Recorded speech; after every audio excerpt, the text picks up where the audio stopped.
Welcome, everybody, to the first edition of Fourth and Frames of 2024. I'm your host, Chris Battistel, joined by my co-hosts, Rhett Manuel and Drew Scott. Tonight, we got a special episode for you with a 2024 Superflex rookie mock draft, joined by some special guests. Let's get it popping.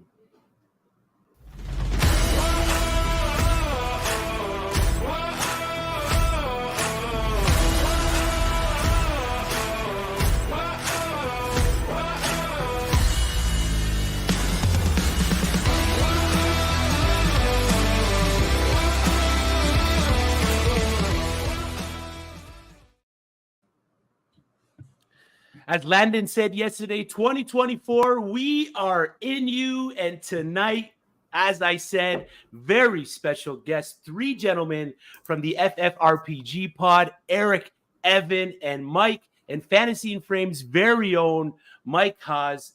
Fellas, welcome to Fourth and Frames. Are you ready to get to mocking? Oh, we're fired up. I appreciate it, Chris. Always ready to talk about that 24 class. Thanks for bringing us on. Yes, of course. And as always, Rhett, Drew, welcome to 2024. Are you guys ready to mock? I know you guys are ready to mock. Hey, you already know. Baby. Let's go. Rhett's just talking into the oblivion. He's so excited. Rhett's in 2024 with him. Oh, wow. Is this thing on? All right, yeah, cool. So, yeah, let's have some fun tonight, man. That's all I was saying. Let's go. Yeah. But, you know, we'd be remiss if we didn't talk about some of the big splash news from across the NFL. We got some coach firings. Tennessee Titans let go of Mike Vrabel. Seattle Seahawks let go of Pete Carroll. Washington Commanders let go of Ron Rivera. Of course, we know the Carolina Panthers let go of Frank Reich. The Chargers, Deuce Staley. The Falcons, and I know Drew was ecstatic about this one, let go of Arthur Smith. And the Raiders during the season let go of Josh McDaniels. Evan, as the Tennessee guy, who's the one coach? We were talking about it before a little pre-show. Who's the one coach you were hoping for that lands in Tennessee? Man, there's so many good coaches out there. It's hard, and you've seen what they've done. You see what Steichen did taking over for that Colts team and how he elevated that offense. It makes you think offensive coach. And just because I've loved Bieniemy for so long and I want to see him get a coaching job, do I think it's reasonable and actually going to happen? No, probably not. But I would love to see Bieniemy there. Yeah. Offensive top of his list of priorities for sure. So it would be a definite pivot from what they've had from the defensive-minded head coach of Mike Vrabel. Eric, rank your top three coaching positions from the list here of available spots. Ooh, that's a great question. So I think an available spot, I think number 3 would be the Chargers, because as much as they have Justin Herbert, they're in cap hell. So it's going to be Justin Herbert or bust for a little bit. But I still think Herbert's attractive enough to make that 3. Number 2, I really like the Commanders, because having that 1.02, you can either find a way to trade up with the Bears to get to number 1 to get your guy, or whoever's at number 2 is probably going to be pretty good too. So you can get a good offensive coach in there to really start that up. And number 1, I would have to say is the Falcons. Even though there's a little bit of the ownership issue, I mean, you're already coming in with Kyle Pitts, Drake London, Bijan Robinson. That offense can be ready to go. I mean, if you want to go the route of trading a second for Justin Fields, if you want to trade up and get your quarterback, there's a lot of different routes you could take to have a high-powered offense ready right away. And if I was a coach, I think that's where I would want to go. Yeah, Atlanta's top of my list too. Anyone else have a different one at the top of theirs?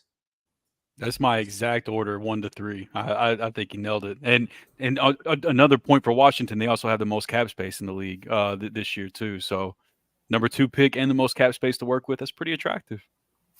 Nobody's going to talk about Seattle? Really? That's not going to make your top 3? Yeah, they would be 4. It's got to be top 3. Yeah. They'd be 4 for me. Okay. But your quarterback is poor man's Tyrod Taylor. You really want that? I don't. I mean, you have a top 10 offensive line. You have a top 10 backfield. You have top 12 wide receivers. I mean, you have weapons to be able to work with from an offensive standpoint. You have defensive weapons as well. So you have a Yeah, and team the that's ready to be there. I think one of 49ers, the the things. Rams. Yep, that's the point. Is the division you'd be walking into is tough. That's an uphill battle right off the rip. So I think The that's what makes NFC South ain't tough, Drew. Come on, man. Toughest division in the game, baby. That's why all our teams are just 2 games above 500, man, because we're so tough. I know. Yeah, Chris, Red, y'all almost squeaked it out, man. Yeah, It was close. It was close. It was close.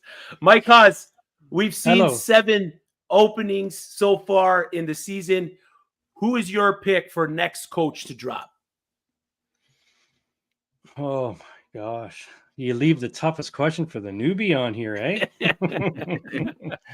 Well, we all think whether he'll be fired, let go, or mutual or whatever. We'll all wait for Belichick, right? But that would be the easy answer.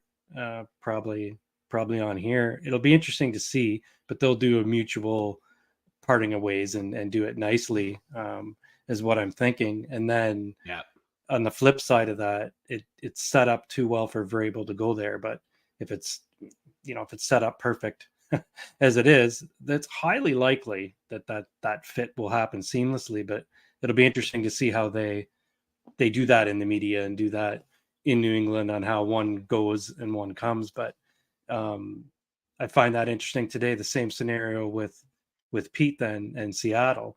I agree with. I would put Seattle into that one of the top places to be if maybe Pete is on his way out and the new guy gets autonomy. But how are they going to cross paths? So I found that interesting in this offseason, just in the last couple of days, of paths crossing and old players coming and how they'll go about that, and past coaches that are coming back if he comes back to Seattle, the coach that they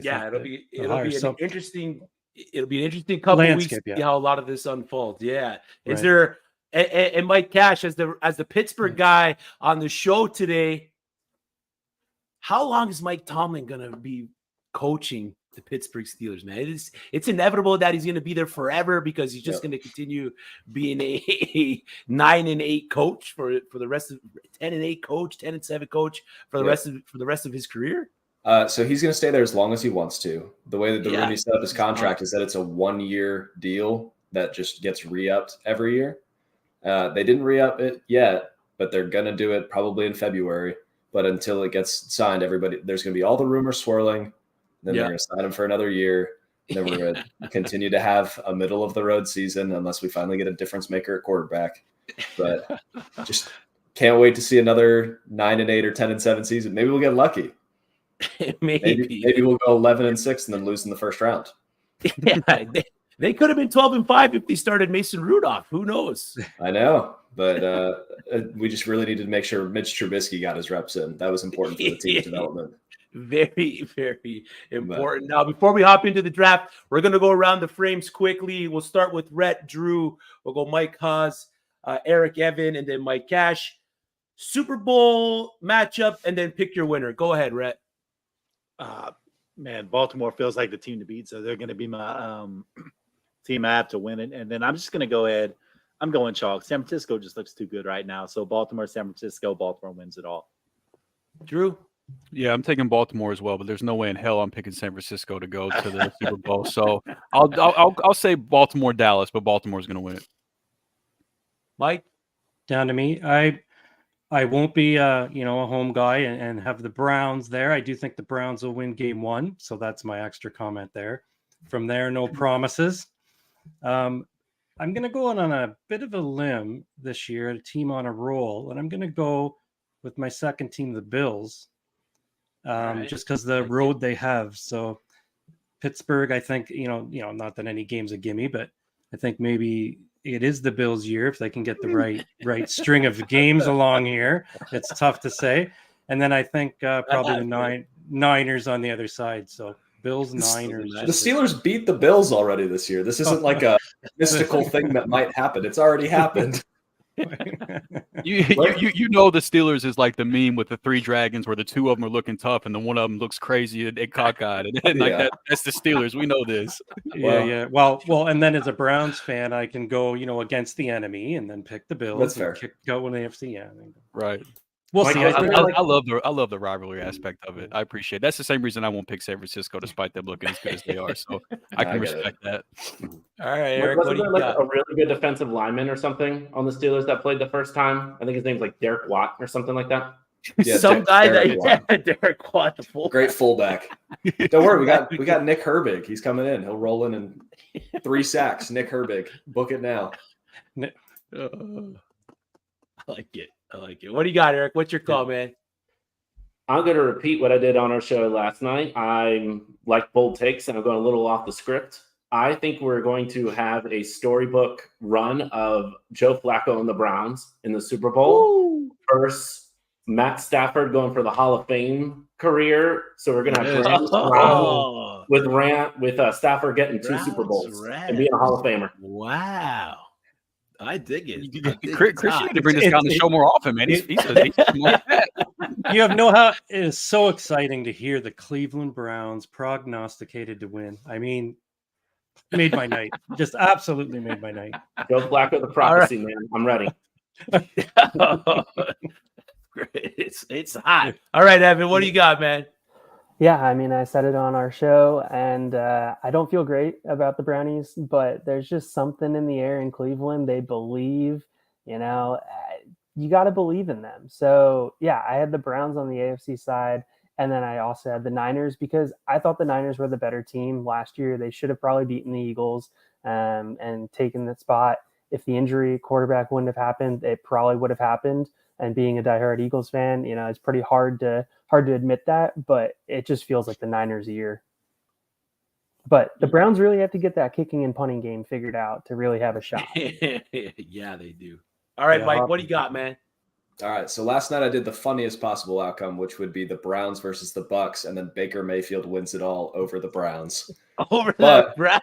We'll do a real possible situation. And I think it could be Chiefs Niners, which would be gross. And I think it's the Niners' year. They're finally healthy. The big thing that we've been worried about with them is health, and unless something catastrophic happens, can't stop them. I can't see it. I can't see Brock Purdy. Trent Williams MVP. Okay. Trent Williams MVP. Offensive line finally gets some love, man. Finally. I like it. I was on the 3-man rush pod last night with Drew. My pick, we went through it. I got Baltimore and Dallas, with Baltimore taking it. Dallas is just on a heater. Another team that's on a heater is, I got to give it to you, Drew, is the Rams, man. If there's any team that resembles any kind of New York Giants Cinderella run, it's got to be the Los Angeles Rams. The vibes around that team right now are at an all-time high, and coming off beating the 49ers week 18 on the right foot. They got the defense that can do it. They got the offense that can do it. If it's going to be shootout ball, I can see a situation where the Rams just come out on top, man, being the last team that scores. So the upset we did have was the Bucks beating the Eagles. So that was a big one. A lot of us were on board with that. So Bucks beating the Eagles, with the Eagles only winning 1 of their last 6 games, is a definite possibility.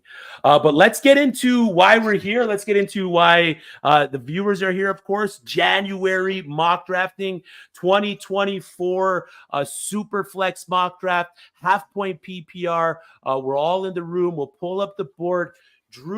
We drew names at the start. Not really. I just put your name at the top because I think out of all of us, you've done the least amount of homework. So we wanted to make it easy on you, brother. So you get the 101, my guy. I'm at the top, just like the Rams are going to be here in about a month. So it's all good, man. I'll take it. Yeah, there's not much. Draft. Hopefully not. Not anytime soon anyway. That was supposed to happen. I mean, they didn't have any picks. They had no draft capital. They were going to be in the basement, and then look at them now. there's not much excitement with this one. There's not. I think there's a lot of prospect fatigue going on, and people are getting upset about a guy painting his nails and getting upset because he lost a game and stuff like that. And I don't care about that shit. That doesn't matter to me. What matters to me is what he put on the field, and it's been nothing but great. And he's the 101 in the NFL draft. He should be the 101 in your rookie drafts. It's still Caleb Williams for me. Yep. Anyone disagree with Caleb Williams as the 101? I am going to make an argument for my pick at 102. Nice. So I'm going to continue this with the second pick here and go with Marvin Harrison, mainly because we know what he's going to be coming into the NFL. You can talk to basically any dynasty ranker, and they're going to tell you that he's probably going to slot in as a top 5 dynasty wide receiver right off the rip. We know that he is the best college prospect to come out in a very long time at any position, period. So you take that, you put the question marks of the quarterback landing spots. Where is Caleb going to go to the Bears? I mean, the Bears have decent amount of question marks. They have some promise, but there's enough question marks there that as long as Marvin Harrison goes somewhere with a quarterback that can throw a football more than 5 yards, he's going to be fine. And I will say, I do have these two guys in the same tier to where, like in a Superflex league, if I have 2 established quarterbacks and I traded for a pick this high up, I have no issue taking Marvin Harrison Jr. So I do have him in the same tier. I don't have any issue with that. But if I'm quarterback needy, I'd be going Caleb. But I completely get the argument to go Marvin Harrison Jr. there too, though. Yep, pretty chalky with the first 2 picks. Richard Sickles is next up on the clock. Newest Fantasy in Frames member. Hopefully he makes his pick here. Drake May at the 103 QB2 off the board. It is a super flex draft. So again, a lot of people are going to make cases throughout the whole offseason of Jaden Daniels being the QB2. Drew and myself argued about it on a couple episodes prior to this one. Hey, who won that argument, Chris? I mean, you won the argument, but should you have won the All right. argument is the, I mean, that's hey, talk to the judge, baby. Talk to the judge. Man, that's up to the judge. All right, Eric, who do you got at the 104? So for me, I think this is going to be really subjective based upon where he lands. But I do think being in the super flex and the amount of talent that this man has, I'm going to go Jaden Daniels at the 1.04. But if he lands somewhere really cold, like if the Bears trade down and take him there, that would worry me a little bit with his frame. But we don't know where they are right now. So right now I'm going to say Jaden Daniels. Yeah, I mean, it's a super flex format. It's a pick that you're going to want to make. You had a great last season at LSU. Does the seasons before that worry you at all? Does that come into play at all? Or are you completely bypassing his time at Arizona State and the year before this past season at LSU with Jaden Daniels? Honestly, it doesn't worry me too much. He had such a large improvement this year and has such an athletic profile that I think even if he comes in a little raw, that his legs will almost give him a Justin Fields like rookie season. And as a fantasy player, I think it's a very safe floor to be starting him. Yeah. Out of all the QBs in the draft, I believe these are the 3 that get first round capital. I don't think Bo Nix or Michael Penix, Penix Jr., even JJ McCarthy, if he does declare, I don't believe any of those other quarterbacks are going to get that first day draft capital. Of the quarterbacks in the class, I believe it's these 3. Rhett, do you see a quarterback outside of these 3 getting that first day capital, man? Day 1 capital. You probably have. Well, that national championship outing was rough for Penix, but once he gets through the process and depending on how he throws and all those different things, I know he's 24. I know he has an injury history, but if he lands in the right spot where that deep ball gets put to use, I mean, that guy can potentially be a baller. So left-handed or not, I know people make a big deal out of that too. Like he's still throwing the ball. He can still sling it. So if there's a day 1 guy there, I think it's going to be Penix. Last week they were saying top 10. I don't think we're there, but I mean, yeah, I think he's a possibility for sure. Yep. I got the 105. You guys made this very easy for me. Some would say the wide receiver 1. I'm not going to make that argument. I believe Marvin Harrison Jr. is the wide receiver 1. So I'm going to take the wide receiver 2 in the class. That's Malik Neighbors out of LSU. Mike Haas, man, I know I probably sniped you here. I know you're probably thinking Sam Hartman at the 106 with your allegiance to Notre Dame football. But who you taking, man? Yeah, you're right. You're right. You did snipe me. I like Malik Neighbors. Love the Jaden Daniels pick, by the way. Watched a lot of LSU and had Jaden on several fantasy teams. So cheered a little bit for LSU. So in this spot, I could probably roll the dice, but I'm not really going off the board. We said this was tight end premium, right? No tight end premium. No tight end premium. Good thing I asked that question. So where I'd probably go is pick a receiver the other night that played with Michael Penix, and probably pick Nduze and put him in this slot. Disappointing the other night on a few balls that Michael usually hits him with those passes, and it would have been a closer game. But heck of a receiver, and I think he will immediately come into the league with his size and his catch radius, and can play every wide receiver position on a team. So I think he might have some of the least transition into the NFL behind Harrison. That's who I put in there. Yeah, we got a question here from Richard Sickles. I'm going to pass this one to you, Eric, because you're the guy that did draft Jaden Daniels. He said he's seen a couple mocks with Jaden Daniels going to the Minnesota Vikings. How do you feel about that? I think that is a fantastic landing spot for Jaden Daniels. Being in a dome, 8 to 9 games a year, NFC North right now, there's, other than the Bears' up-and-coming defense, there's no defense that scares the crap out of you. I really, really like that landing spot. Plus, he's got Justin Jefferson. He's got Addison. He's got a whole bunch of weapons that he can use there. I actually think that is one of the best possible spots for him to land, and would put him in an argument into that second QB slot. Is there a team that he would land on that would make you adjust your rankings of the quarterbacks significantly, where you would drop him maybe out of the top, 6 picks? One of the only ones that that is QB needy, and this hurts me as a Bears fan, but I would not like him on the Bears.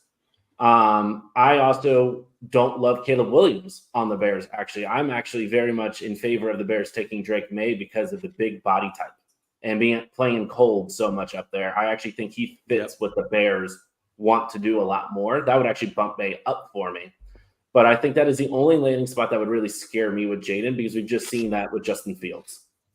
Yep, that's fair. I like that. All right, Rhett, you're on the clock. 107. Who you taking?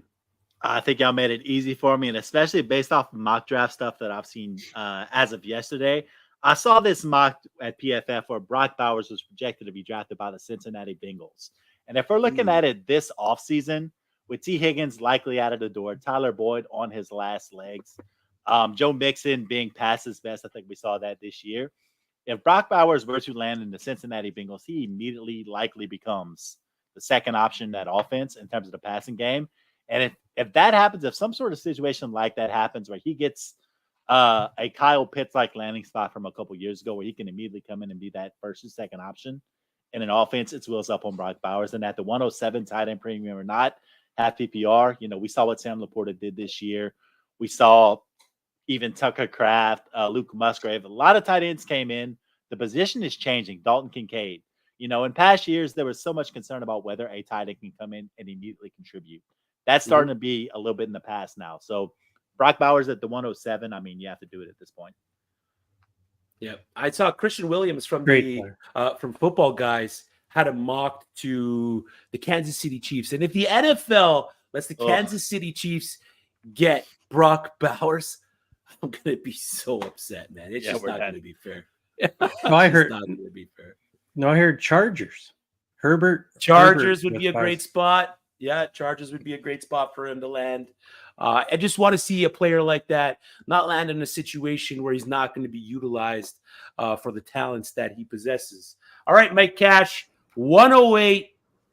Who you got, man? All right. I want you to take 2019 to 2022 and just throw it away. Pretend that never happened.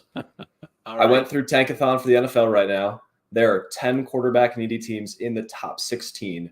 So the chances of another quarterback getting top 15 draft capital and being safe is exponentially high, especially when you talk about how crappy the 2022 draft was, how little the 2021 draft panned out. Like, there's a lack of quarterback talent, and Bo Nix has just enough to get the first round draft capital. Give me Bo Nix. Ooh, Spicy. Bo It's Nix. super flex. I'm gonna It's swing. super flex. It's Oh, yeah. super flex. Oh, that's a big swing, though. That's a big swing there.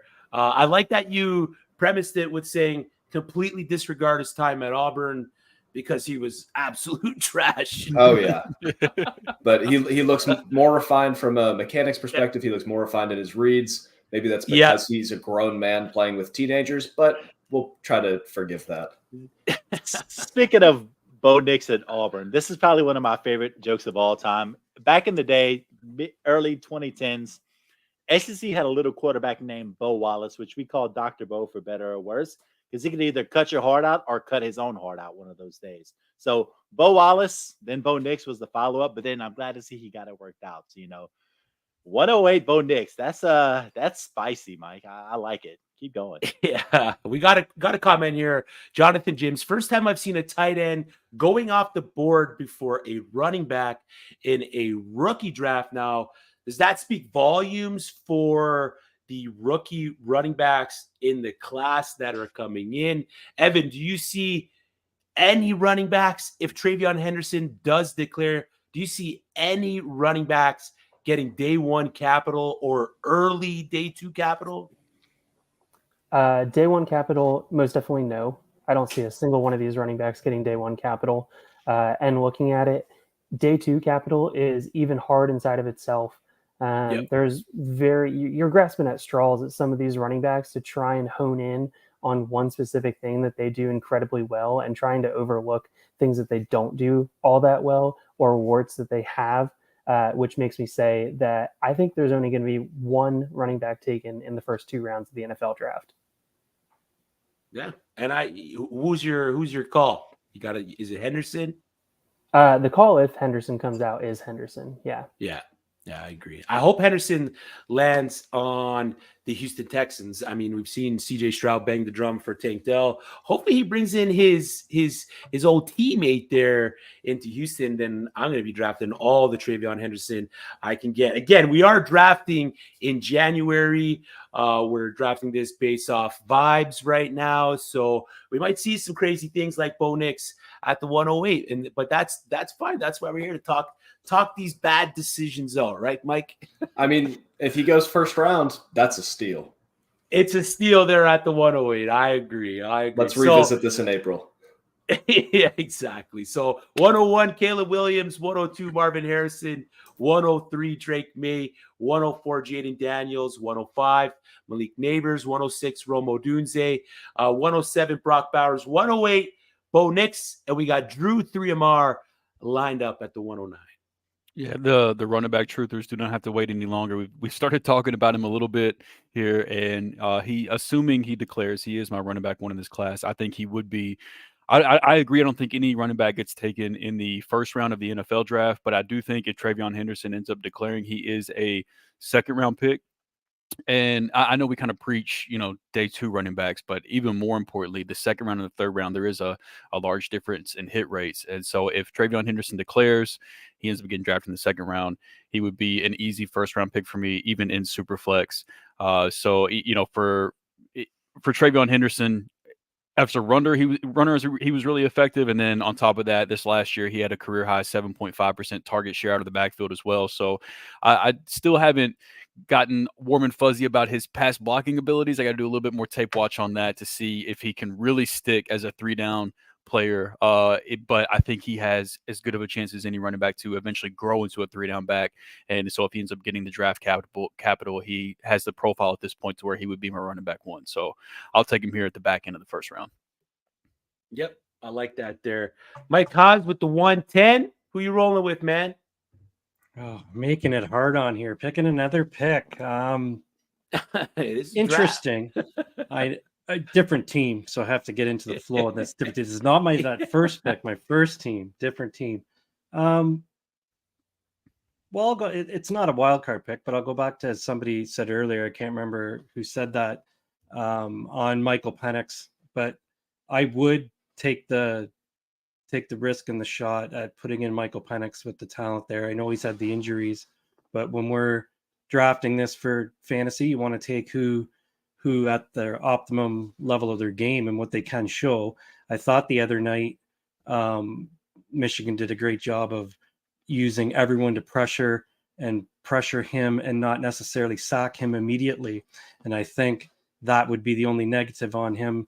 Once you work through that and you get to the pros, people that one rusher, say Garrett, getting him right away or something like that. But Michigan threw him off a little bit, and his pass was just off a little bit. But he was 3 or 4 passes from being the star of that game, and the game being totally flipped, literally, and just missed them. So it'll be hard to say what the NFL, what the scouts say and do with that in the big game. We've seen it go both ways quite often historically, where they are harder on them for maybe not performing in the big game and how much of the other content that they take into account. But in the nature of this for a draft, I would definitely, roll the dice with him and get good value in the first round still with him. Yep. 5 QBs taken off the board in the first 10 picks.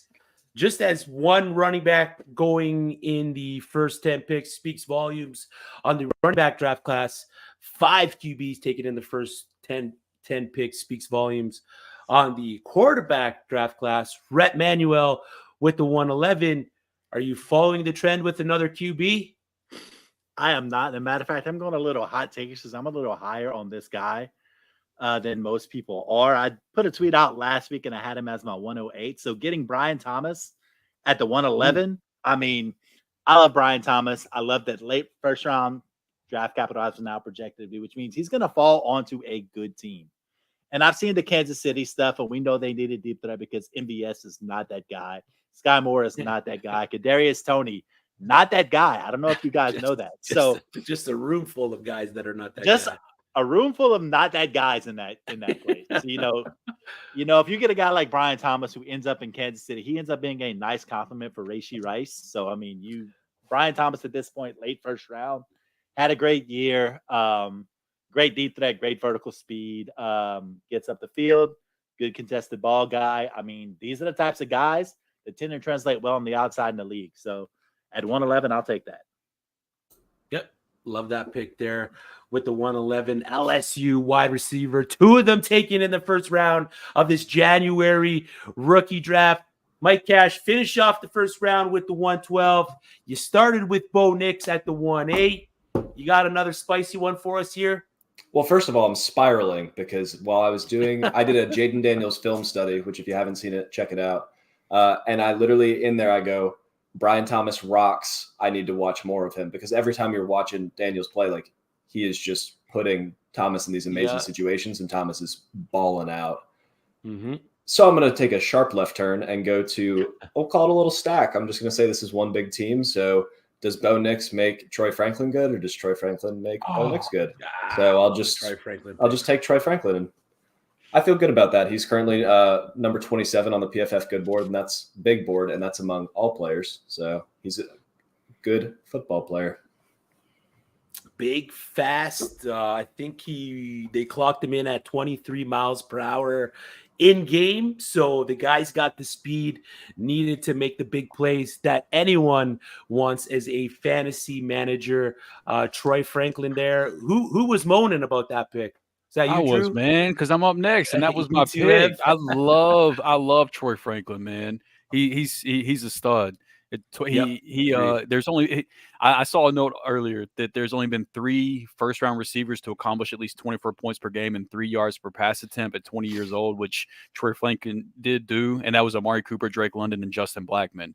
And then if you even want to include second-rounders, assuming he doesn't go in the first round, you add A.J. Brown, Elijah Moore, and Marquise Lee to that list. So his profile is great. The tape is great. I love the player. He's my wide receiver 4, so I was really hoping that he would fall to me here. So that was a heartbreaking pick. Yeah, I mean, anytime you can comp him to Elijah Moore, you got to jump on that. I'm not giving up. I refuse. I like the pick there, Drew. You are starting us off at 201, man. Yeah, I thought that I was going to go wide receiver, but I'm actually going to go back to the running back. Will, man, for me,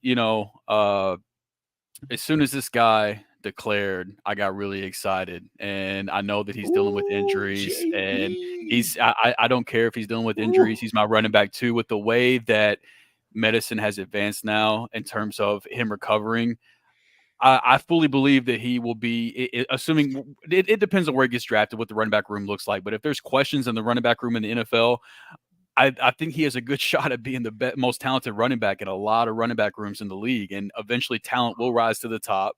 And he's got all the talent, man. He's dealing with the injury, but he had 8.89 yards per team pass attempt, and he had a 9% target share. He finished the season tied for the highest points per game of any running back listed, and he slots in as a running back 2 for me. I don't love the running back class as a whole, but I do love a couple guys at the top. And these 2 guys that I picked here, Travion Henderson and Jonathan Brooks, I'm probably going to end up having a lot of them. Yeah, love that pick. Love the Jonathan Brooks pick there. Let's just rifle off the first round before we move on to Evan's pick. First went Caleb Williams. Marvin Harrison went second.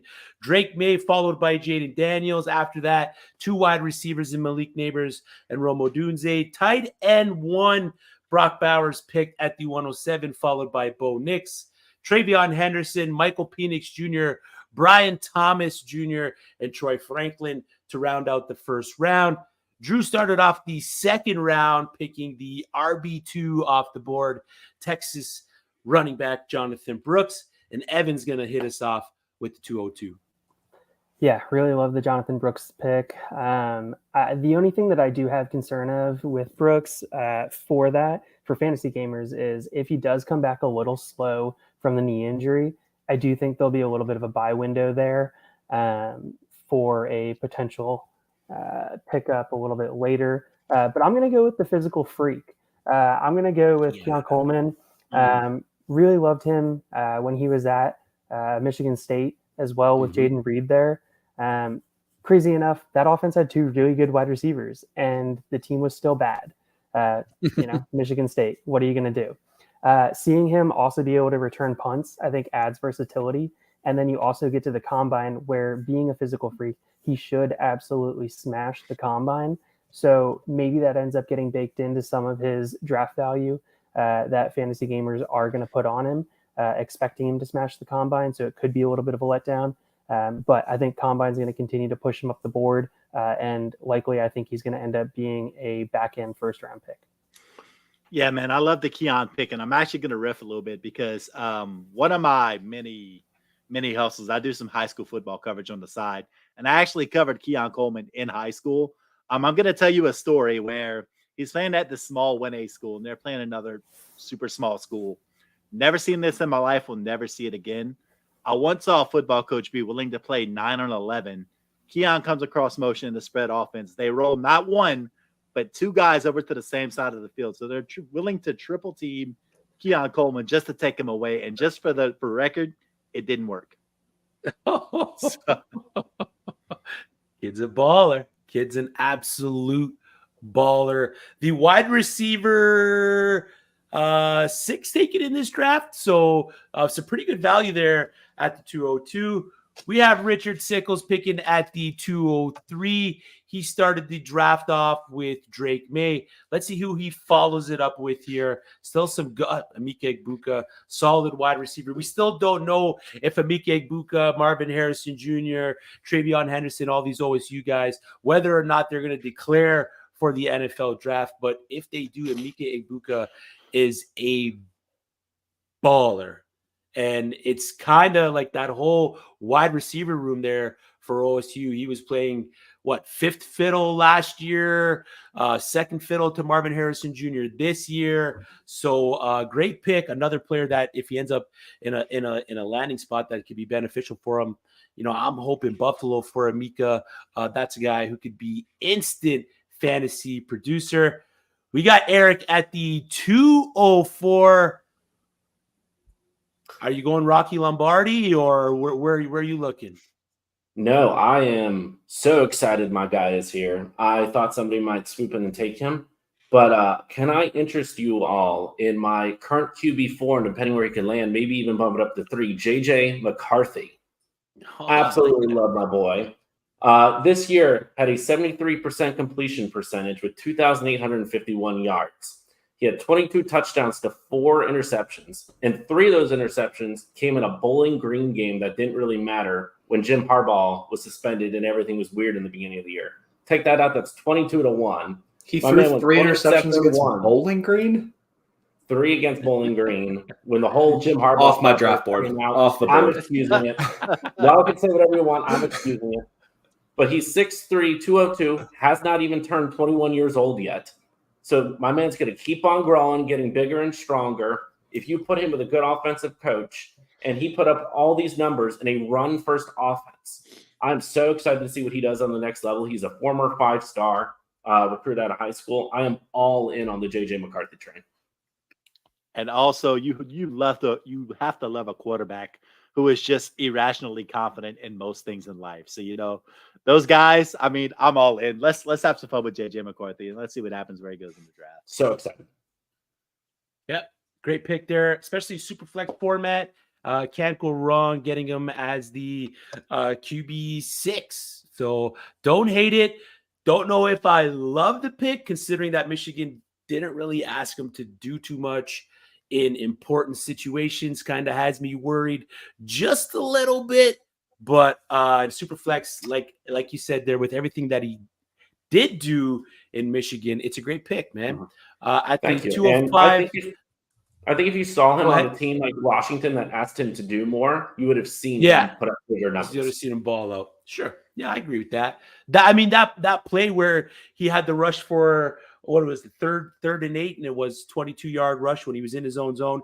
I mean, that's a big brain play, man. A lot of QBs ain't Baller. going to read that and make those kind of plays. And we've seen him make NFL level throws, and then we've seen him completely miss wide open receivers. So it's going to be one of those guys that if he kills at the combine, his draft stock could potentially shoot up. But it's going to be an interesting offseason. At the 205, I'm going to take my RB2 in the class.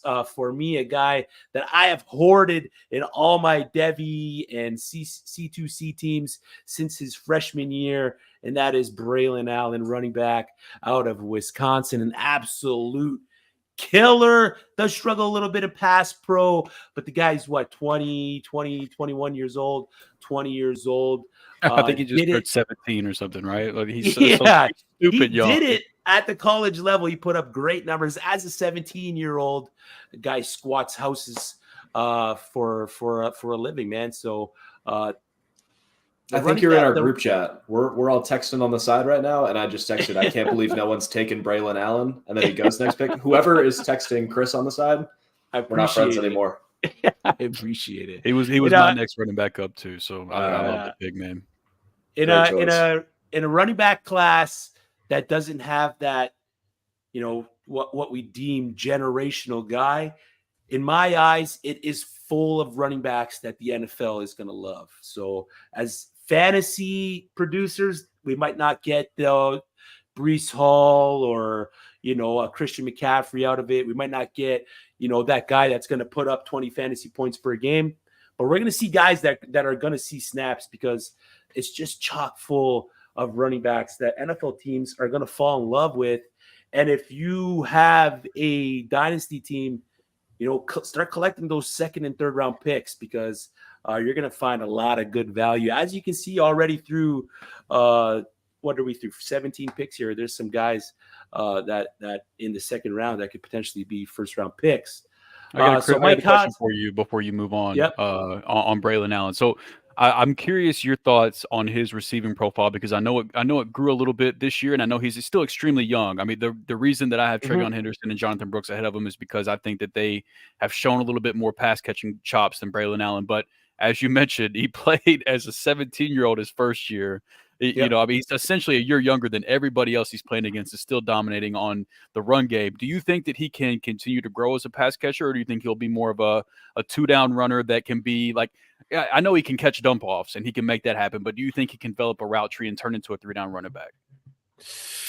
I think he can do it. I just don't think he'll do it to the point where it's going to be a big part of his game as a fantasy running back. So he'll get the pass catches. He'll be involved in the passing game, but he's not going to go see 6 to 8 targets a game. You might only see the 4 to 5 targets, maybe 3 to 4 receptions a game. So he's not going to go out there and be that pass catching 3-down roll back. Like you said, he'll have the opportunity to do it. We've seen him be more involved in Wisconsin in the pass game this past season.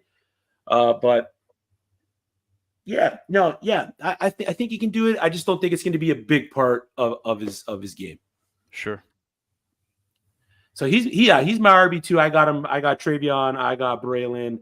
I don't got Jonathan Brooks as high as most, but at the I know I'm higher than consensus on him, and I'm cool with that. It's all right. No, and as you should be, man. The kid balled out at Texas before he got hurt. You should be high on Jonathan Brooks. I think PFF had him as their RB1. I think I saw posted on on Twitter there. So yeah, there's high praise for Jonathan Brooks. At 206, we got Mike Haas. Mike, who you taking? I changed my mind 3 times during that whole conversation. I think I circled and changed. I actually like 3 players. I'm going to name the first player that you can only think pick one. I would pick as a Notre Dame fan. I'm just going to put an asterisk. I'm not going to pick Audric Estime, even though I agree with your analysis, like on Braylon Allen and some of the running backs that will produce or could run for 1,000 yards, but may not do it, in the most sexy way. That we might want in fantasy football landscape, but he will do well. But I'm going to go not off the board, but with Corum with Michigan. I would take Blake Corum. I scribbled down a couple notes that he kind of reminds me a little bit of James Cook, but much better. And I don't mean that as a bad thing to say on James Cook. I like the Bills and James Cook, but as this draft unfolded, and I'm thinking of Corum just keeps producing and can do everything and has pedigree and the mindset to, I think, strive for greatness maybe out of a lot of these backs. Like every time he's interviewed, you listen to him again the other night and you think he has some it factor. And I think it'd be good value in a draft like this at this stage. And that I think he may be the most talented guy that can do pretty well everything in the draft class, in my opinion. There's a few others, but with his tenacity and looks like his willingness, looks like he's determined to do this. So I'd take love Corum. the Blake Corum pick there. Yeah, I dig it, man. Rhett, you're up at 207. What do you got? My mic on? Yeah, my mic's on. Perfect. All right, so we're at the point right now where there is a lot of good receiver talent still left. Xavier Worthy, Tez Walker, A.D. Mitchell, Jalen McMillan. Like, you've got options. Trey Benson is there, and I'm Trey Benson fairly high, so let's continue that running back run. Let's go with Trey right here. I know he's one of these guys who, I had him up as my RB2 before Jonathan Brooks declared. Great mix of size and speed, can wear you down, can hit the home run. Has some good pass catching ability as well. I was between him and Bucky Irving. Bucky Irving having that almost Devon A-Chain sort of hype behind him because he's a speed guy coming off of 50 catch season. But right here, a lot of running backs going off in running back too. Let's take Benson. My favorite thing about the Trey Benson discourse already is seeing people on the internet saying, well, if you take away the big plays that he had, he's really not that efficient. It's like, man, I love a good old, hey, if you just take away all the things that God does good, he's actually not that good anymore. Like, that's just such a fun argument to have. So that's easily my favorite Trey Benson discourse so far. I love the pick. That would be my next running back off the board too. If you take the tires off of Jeff Gordon's NASCAR, he's not the greatest NASCAR driver ever. I don't know nothing about NASCAR, but I can appreciate the analogy regardless. Perfect. All right, Mike Cash, 208. Who you got, man? Well, I feel like this is boring because we just called him out, but there's if you guys listen to the NFL Stock Exchange at all, there's 10 to 15 receivers that like would be round 2 or round 3 grades this year. Yep. But they're all just going to get shoved into places. So I'm just going to go ahead and take Tez Walker, who's currently their wide receiver 4. They're smarter than I am, and I haven't looked at his film yet, but I trust them with my whole soul. So you're gonna love it. You're good enough for them, good enough for me. You're gonna love Tez Walker's film as soon as you dive into it. I don't know if anyone else has watched film on Tez. Have you've checked out Tez's film?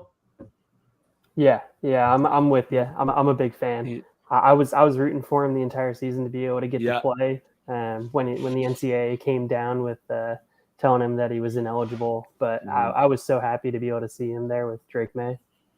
Yeah, I agree, man. Guy floats. Guy just floats, glides out there. He does get a little clunky in his routes with some wasted movements, but man, the guy is fluid.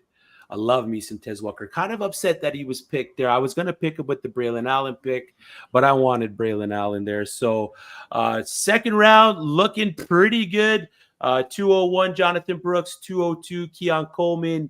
203, we got Emeka Egbuka. At 204, J.J. McCarthy. Only one QB taken so far in the second round. 205, Braylon Allen, followed by Blake Corum, and then Trey Benson. We went on a little running back run there. Devontae Walker at the 208, and then we got Drew picking at the 209. Yeah, so I'm gonna keep the wide receiver run going. I'm gonna take Xavier Worthy here. He's my next receiver off the board. His freshman season was definitely his best. I think the 6th highest points per game by a freshman receiver whenever he put up 19.4 points per game. But he's had he had 2.84 yards per team pass attempt, 36.3% yard receiving share as well. But he's had at least a 27% target share every season at Texas. I love his game personally. I think it's perfect for what the NFL is looking for right now with the deep threat, the speed, and being a great separator, which is things that I don't think I valued enough in years past. And so things I'm starting to kind of focus on a little bit more. So give me Xavier Worthy here right behind Tez Walker, who I also do love. If you had to pick a preferred landing spot for Xavier Worthy, and you can't say the Kansas City Chiefs, what's your pick? Give me the Chargers then. The wide receiver core has some holes in it, and I just give me an elite quarterback. So the Chargers was just the first to come to mind because their receiver room could use some work. So just attach him to an elite quarterback that can throw that thing down the field, and Justin Herbert can certainly do that much. So I'd love to see if they're in LA, assuming they don't use one of their premium draft picks, at the top of the first round at a receiver. That would change things a little bit. But I'd love to see. I just want to see Xavier Worthy attached to a guy that can get that thing down the field. Hey, he'd be great on the Colts. It'd be a lot of fun to watch him take over that role from Alec Pierce. That's true. That's not bad. Richardson can also get that thing down the field. Oh, yeah. And Downs covering the short routes, Pittman being the alpha. Yeah. I like that. spot. Low key, I kind of like that spot right there, Xavier Worthy. All right, Mike Haas. We left him for you. Who? No. We left you. You told us not to pick your guy this whole draft in the second round. That's we left him for you right there. That's if we go to round. Man. If we go to round 3, but I'll go off the board here where I'm not. I've looked at a few mock drafts. It's might be a little bit early for him, but I would take the tight end 2 here, Jatavian Sanders from Texas. Probably one of the reasons would be I happen to watch Texas a lot this year, and the connection. It looked like they used him a lot and they gave him a lot of targets, but he certainly looks pro ready already. In certain games, he almost looked like to take over, and then the offensive play calling. You could feed him 10 balls, and they just were doing other things. But so a little bit of reading and watching him play, he certainly looks the part of several tight ends in the NFL now. And I don't think he's too far behind Brock. I think Brock is obviously he's one of my favorite players. Bowers in the draft, but Watching a few Texas games, cheering a little bit for Texas there, Mike. Shout out. I think he's going to be terrific. If pro you tight ends. like Chigo Conquo, imagine he ate a Mario mushroom and got superpowers. That's Shatavion Sanders. You should get fired up about him. Getting him at the 210 is awesome. He's definitely not Brock, but he's an easy taxi stash. Yeah, he looks like you come in day one. You think this year.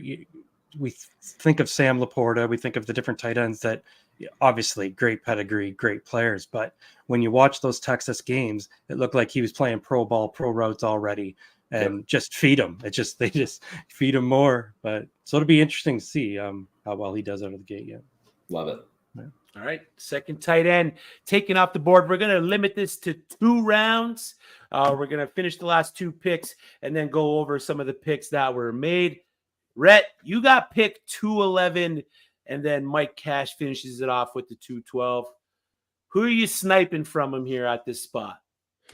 I'm so happy Mike Cash mentioned the NFL Stock Exchange, because I'm going to go with a guy right here who they seem to be in love with. And after watching some tape and just watching him play, I'm in love too. Guys, let's go Ladd McConkey at the 211. He's going to be a second-round pick in all likelihood. Not the fastest guy in the world, but we saw somebody with a lot of short area quickness excel and start to pop off in the league last year, also being undersized. So this is very easy for me to make the Tank Dell comparison with Ladd McConkey. Precise route runner, a guy who's just going to get open, get a little bit of separation, can win that contested ball, do a lot of things well, maybe not do anything especially great. But at this point, you got to keep in mind, A.D. Mitchell got away from Georgia to get away from Ladd McConkey and find a role at Texas. So that tells me something about him right there. So I like it. Like the Ladd McConkey pick. A.D. Mitchell went to Texas to get away from Ladd McConkey. I like it, Rhett. I like it. I don't know if I agree with it, but I like it. All right, Mike Cash, 212. Finish this off. What you got, man? All right. First and foremost, A.D. Mitchell did not go to Texas to get away from McConkey. He went there to play with Quinn Ewers and then have 11 touchdowns because he's a red zone monster, 6'4", 800 yards. Give me A.D. Mitchell. Yeah. All right. Yeah, that's an easy one. That was my next available player. My next was that your pick there? Who would you pick there at the 301 now? Because A.D. Mitchell was taken, just out of curiosity, Drew. With A.D. Mitchell gone, it would probably be one of the running backs, either Bucky Irving or Audric Estime. It would be kind of a coin flip between those two guys. But I'd be looking at the running backs between those two guys again. With A.D. Mitchell off the board. Yep. Yeah, I like that pick. Considering the running backs that are still on the board, Eric, Will Shipley, Bucky Irving, Audric Estime, Monty Bailey, Raymond Davis, Donovan Edwards, who we've seen in the national championship go off for 2 big runs. All these pretty much done all year. Kendall Milton, another big body bruiser running back. Rasheen Ali, who lit up the college football game. Just Marshawn Lloyd is coming from USC. Just like a bunch of guys that can ball. Do you see much movement from what we've drafted here today with the running backs at all? Or is it pretty much what you think is going to happen up until, we get into the thick of draft season? I think it actually went, as far as running backs go, pretty standard, pretty chalk. I don't think you're going to see a ton of these guys go high, and we're going to hit this point at the end of the second, beginning of the third round, where there's a bunch of lotto tickets that you kind of just have your guy, and you're going to take swings at him. I know I'm personally not planning on taking a running back at all until the third round this year, and then hoping I get like a Isaiah Pacheco in the 5th round 2 years ago. Someone who just kind of comes out of nowhere and I can lotto ticket with it. Yeah, and it's full of guys that could very well be that Isaiah Pacheco in this draft. So you want to stock those second. You could see the second round here. There's a ton of good value in the second round. So you want to make sure you're stocking up on those second, third round picks in your drafts. Mike Cash, first round. Who's the one guy you could see drop completely out of this first round? And you can't pick Bo Nix. All right. I was going to say it's a toss-up between him and Penix because both of those picks were based purely off of we think they're going to get first-round pedigree. I did a whole profile on what the draft capital spent on a player equates to their hit rate. And for quarterbacks, it is rough. If you ain't a first rounder, you're not useful. So it's first rounder bust for those two quarterbacks, and we just really got to see how it plays out. Totally agree. Yep. Totally agree. Evan, go ahead, Mike. What were you going to say? Yeah, I just agree with that when you're doing this format, with what Mike was saying, Penix and Bo, like you watch them play, they got that pedigree there, but they're gonna need the support and encouragement from these NFL leaders, and whether that happens or not, that's the game we're playing here tonight. But I agree with that. And I'd also like to, let me point out real quick, break out that quarterback rate by top 5. The top 5 picks astronomically surpass everybody else. And it should be a given, don't get me wrong.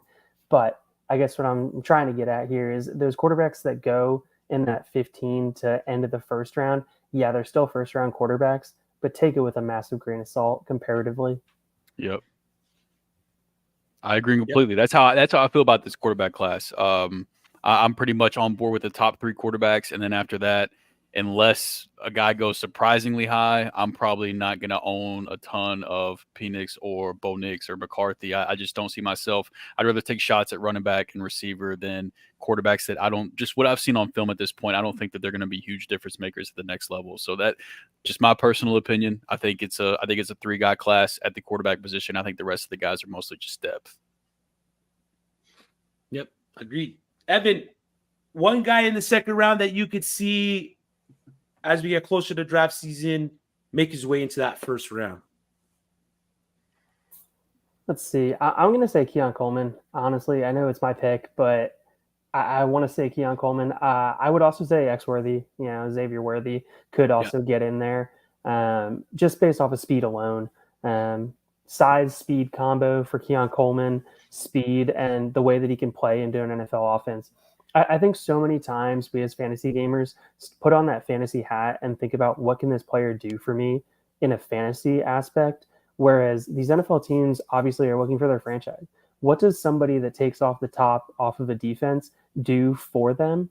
I mean, it opens it up. I mean, we saw Jameson Williams go as high as he did and be taken as high as he did, traded up for, because of what he can do in stretching the defense. It's huge to offenses. It opens up so much they can do, and it's heavily valued.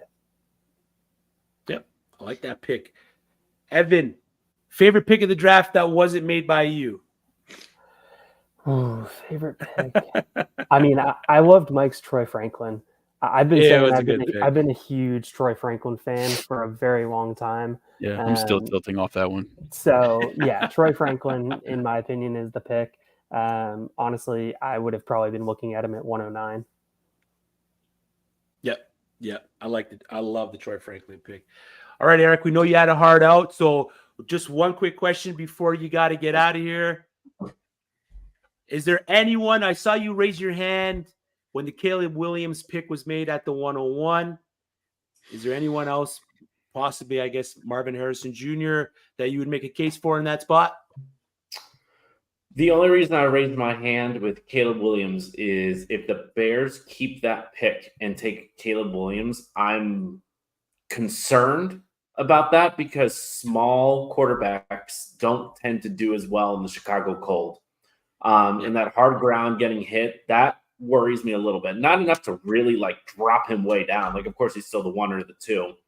But if the Bears go Caleb Williams, I would strongly consider Drake May or Jaden Daniels as the 101, depending where they landed.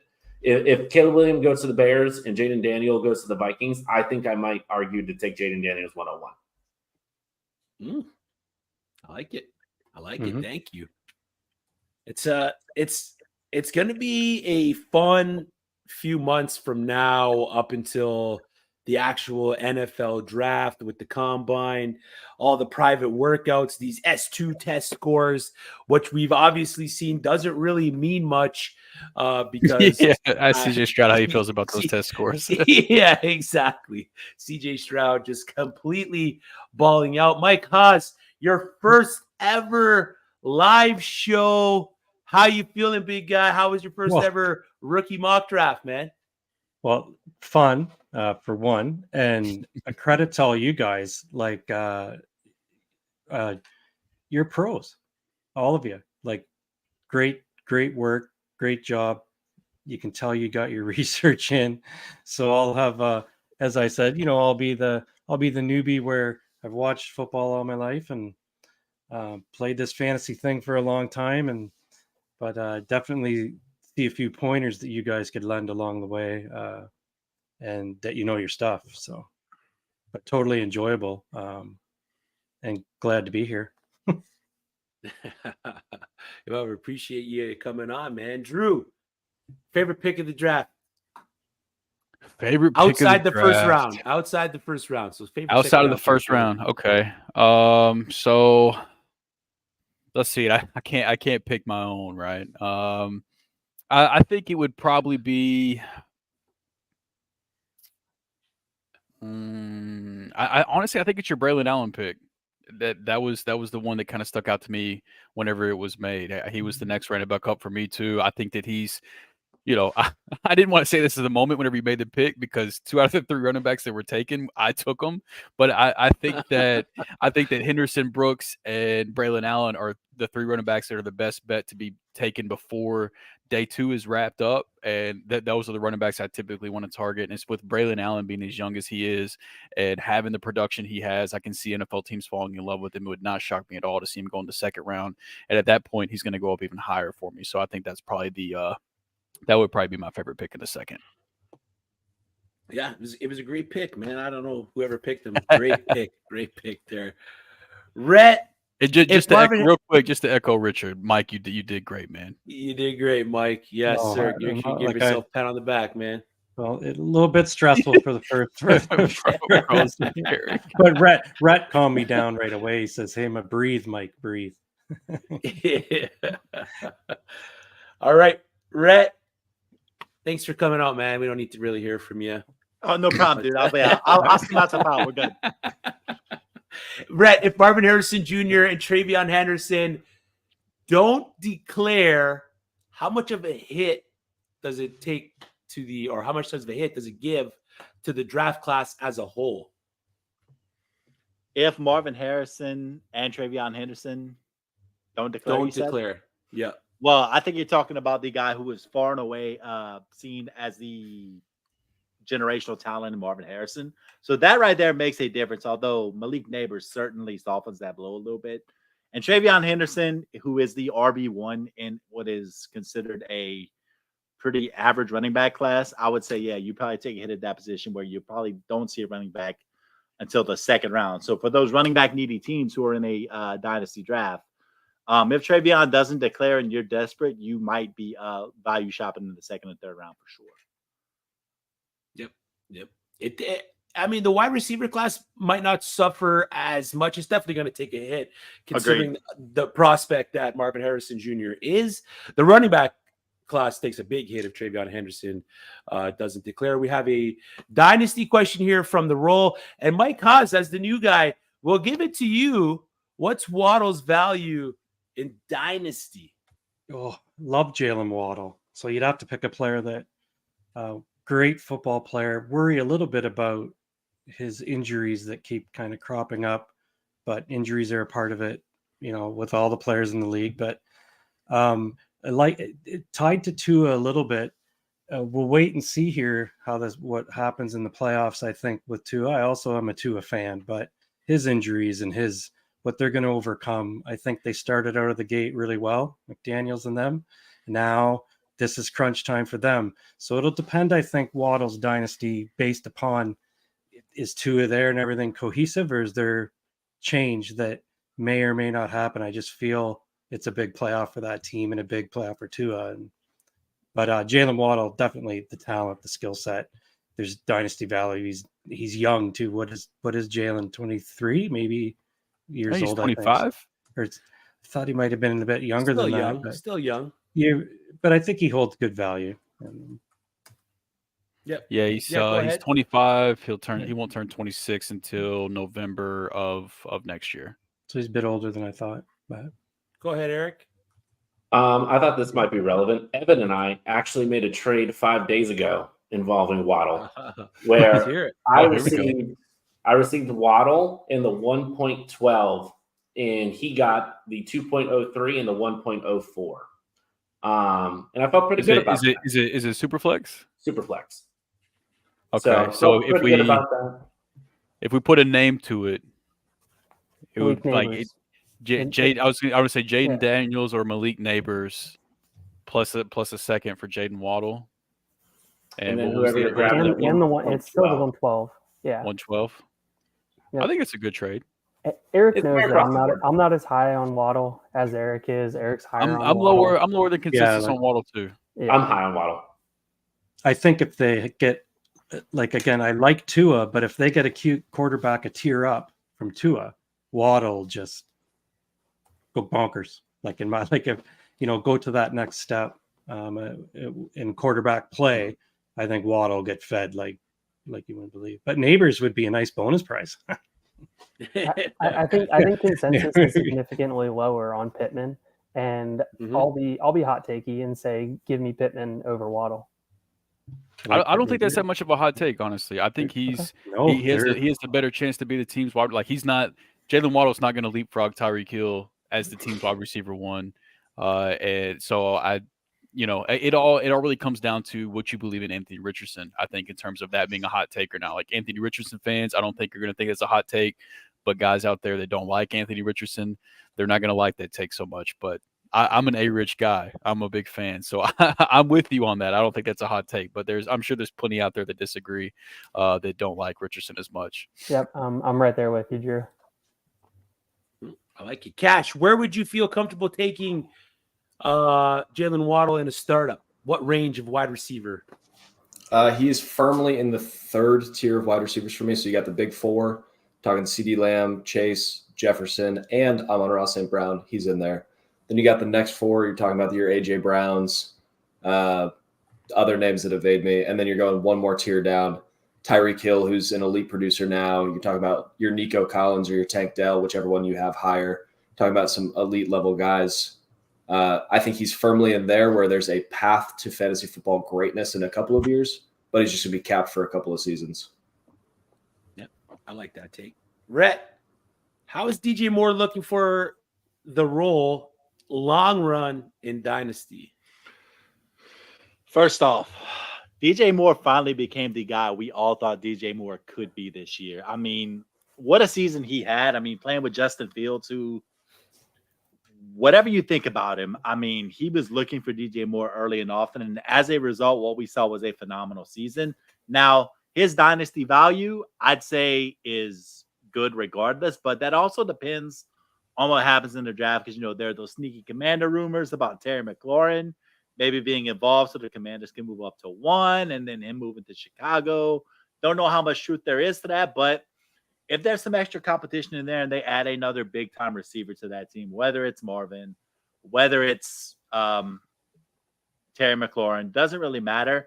That I like DJ Moore in Dynasty, but what that depends on, obviously, is if they add another guy who could possibly take away some of that target share, because he was the guy this year, him and Cole Kmet. So, and mostly DJ Moore. Well, and it feels like the argument for DJ Moore against DJ Moore has always been that his catch rate just isn't there. I mean, we're talking a guy that was in the 50% catch rate in 2020, 2021, and 2022. I mean, that's just not going to get it done for where he was being taken in dynasty drafts. A lot of people soured on him, and now he puts up a 70% catch rate. So, I mean, we're talking a 15% jump on the volume of targets that he's been getting. So, yeah, he's going to produce the numbers. That's also because Eric and I were taking turns at quarterback for the Panthers when DJ Moore was there. So now it's at least a little better. So as resident Bears fan here, I believe he finished wide receiver 8 this year. Am I correct? I believe he was wide receiver 8. I thought he was top 10, yeah. So, yeah, top 10. And that is with Justin Fields, who people think can't throw a football. If you put Drake May, Caleb Williams, Jane Daniels, whoever the Bears go with at 1.01, your floor might be that top 10 wide receiver for the next couple of years. And then what I really want to see is the Bears go get like a Drake May. And if they sign like a T. Higgins with him, you get 2 receivers like that out there. fantastic, maybe another offensive lineman at the 9th, 10th spot in the draft, I think you could see him reduplicate that and maybe even hit a top 5 season. Yeah, I mean, I DJ think Moore just and- the receivers we're talking about right now, Jalen Waddle, DJ Moore, I think they're a lot closer than folks want to admit. And I don't think that the value, like as a whole, is there. I think you can go get DJ Moore plus for Jalen Waddle, and I'm doing that all day. Mm-hmm. Yeah, and the thing about DJ Moore, I'm looking at it right now, is the fact that, we always see him as, we're thinking, an underneath guy. He was actually 8th in the league with a 38.9% air yard share this season. Had 654 unrealized air yards. Part of that is also because Justin Fields is a better quarterback than most folks want to admit. Right. But 2.34 yards per route run, 10 yards per target, 14.2 yards per reception. I mean, he was downfield this year, so it wasn't like they were just going underneath to him all year. So, all in on that profile. You trying to tell me, Eric, that DJ Moore with the cast of Darnell Mooney and Voluis Jones don't do it for you, man? You want T. Higgins now too? You're just gonna get greedy like that? If they told me they threw Voluis Jones into Lake Michigan, I would be jumping up and down in excitement. I never want to see that man touch a football in Chicago ever again. That man that was one of the most obvious bad picks I've seen in a long time in the draft. As soon as it happened, man, I felt bad for Bears fans immediately. What you got, Haas? Well, so did we talk earlier to begin the show that if the Bears will keep Fields and draft Harrison? What that would be interesting. That would be interesting for DJ Moore's value, right? Right. I'm a Justin Fields fan, and my humble opinion on their situation. I know it seems difficult, but the growth of Fields and where they're already at, you would like to think they'd be a little bit ahead than bringing in even a Caleb, although it's a tough situation they're in. But keeping Fields, drafting Harrison, and then putting him with Moore and Kmet and then, but I've read a lot of that. What's your take on that as a Chicago Bears fan there? So I actually really like Justin Fields. I was really hurt in the beginning of the year where he started off so poorly because I actually thought he was our franchise future QB. I was big on him, and then that happened, and he got much better towards the end of the year. But it is so rare to actually have a decent team that went 7-10 around you and have a 1.01 with a couple of top-tier quarterbacks that can reset the salary clock for another 4 years that you can build around him, which is amazing. Plus, you can probably get a second back for Justin, which I also enjoy. Also, I think a low-key underreported thing was the firing of the entire offensive staff.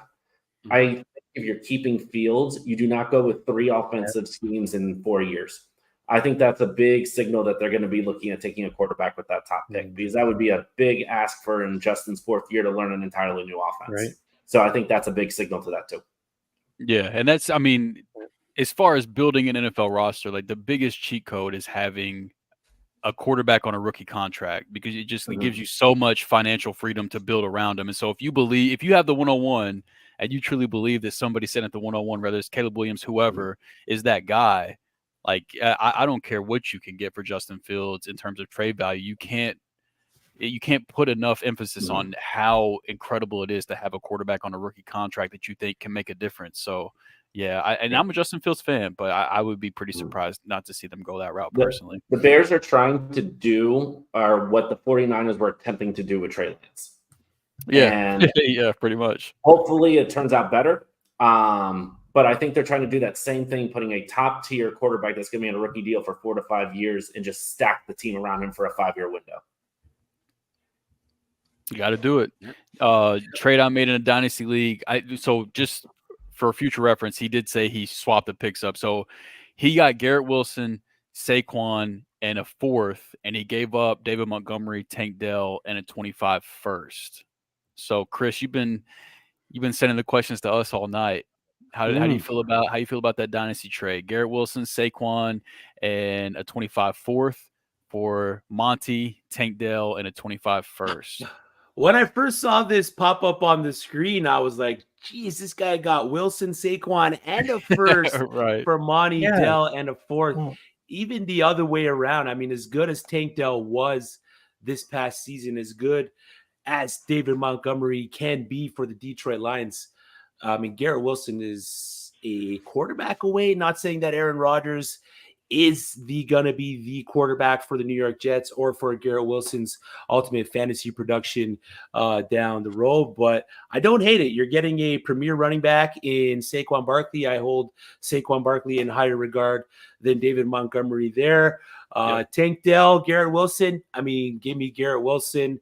And then you got the pick swap so as the balancer. So I don't hate it at all, man. You got two studs. You gave up two studs as well, but I like Saquon over Monty. I like Garrett Wilson over Tank Dell. I like the first over the fourth, but you can't have it all.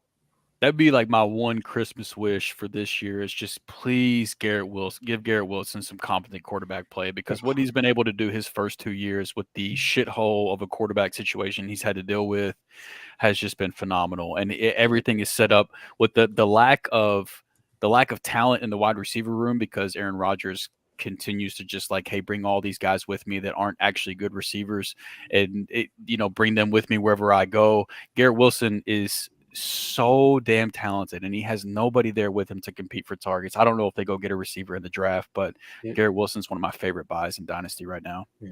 He's always open. I think he can leap into that like that second, like he might already need to be there, but like right behind CeeDee Lamb, Justin Jefferson. Yeah, for me he is too, but I don't know if that's consensus. But that I think for those that it isn't already consensus, I think it will be after next year once he gets some competent quarterback play. Now, Drew, how mad are you if the Jets do the inevitable and trade for Devontae Adams?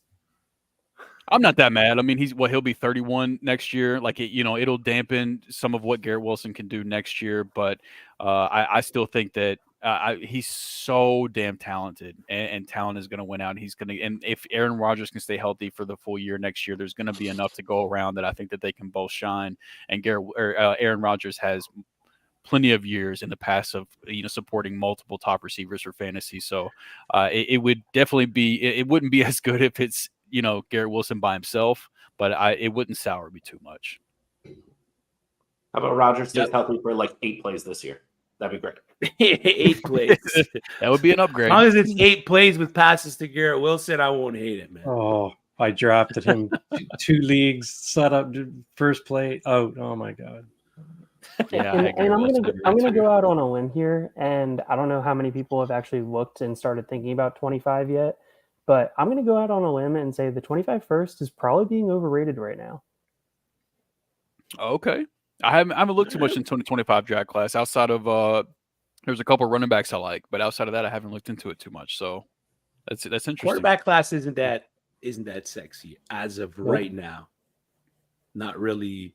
Not like this one where we just did a mock draft and we picked 5 in the first round. I mean, I don't even know if we see 1 in the first round.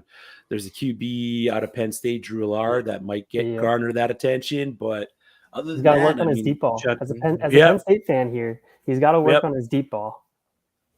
Yeah, I agree, man. I agree. But I mean, other than him, like Judkins, Singleton. Yeah, you got running back wise, Judkins, Singleton. You got Luther Bird in there as he's my wide receiver 1. If of course Marvin Harrison Jr. Declares in the class, Evan Stewart there.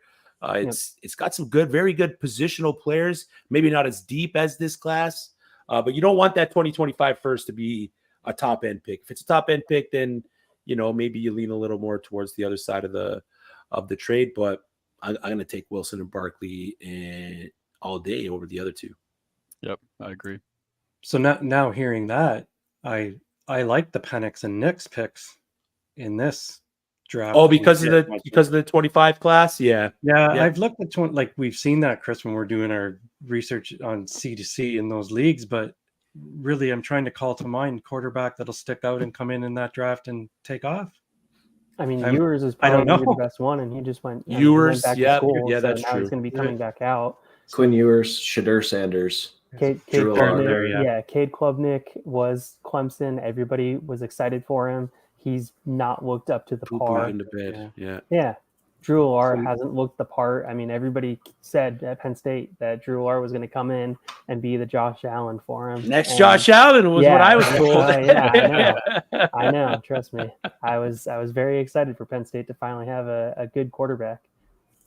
Yeah, it could still happen. It could still happen. They just had the big wide receiver transfer, right?